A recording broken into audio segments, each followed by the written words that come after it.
আজ ১৭ই আগস্ট মামার বাড়িতে রয়েছে মনসা পুজো, তাই একটু বেলা করেই সবাই মিলে বেরিয়ে পড়েছি। Hello everyone, welcome back to my channel. কেমন আছো তোমরা সবাই? চলে এলাম আবারও একটা নতুন ভিডিওর সাথে। পুতুলকেও তোমরা বেশ অনেকদিন পরে দেখলে। এখন ও ঘুরতে যাওয়ার নাম শুনলেই বেশ খুশি। মামুনি, পুতুল, আমি আর পুতুলের বাবা একসাথেই রওনা দিয়ে দিয়েছি যাওয়ার জন্য। অনেকটা পথ চলে এসছি, আর একটুখানি। পুতুলকেও এখন এক জায়গায় বসিয়ে রাখাটাও হচ্ছে একটা ঝক্কি। যেই দেখেছে বেশ কিছুক্ষণ হয়ে গেছে, অমনি লাফাঝাপা শুরু। আর দুপা হাঁটলেই মামার বাড়ি। এসে দেখছি এবারে পুজো সম্পূর্ণ হয়ে গেছে।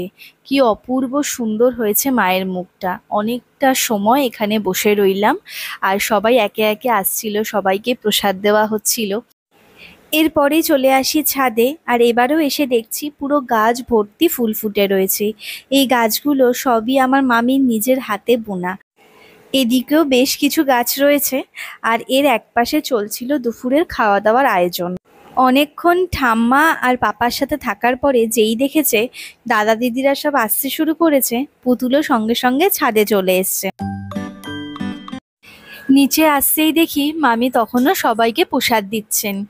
দুপুর হতেই আমরাও একটু ভোগ প্রসাদ খেয়ে কটা ছবি তুলে আবারও মামার বাড়ি থেকে বেরিয়ে পড়ি। আর ইনি হচ্ছেন আমার মামা। আর এই দিনকে আমাদের এখান থেকে বেরিয়ে আরও একটা জায়গায় যাওয়ার কথা ছিল। যাব আমারই ননদের বাড়ি, মানে পুতুলের বাবার মামার মেয়ের বাড়িতে। তাদের বাড়িতেও আজকের দিনেই পুজো হয়, তো সেখানেই এখন যাওয়া।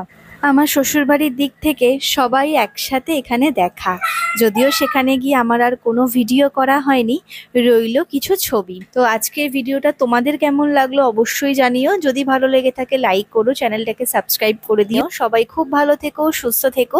খুব শিগগিরই দেখা হবে নতুন একটা ভিডিওর সাথে। তো চলো আজকের মতো টাটা।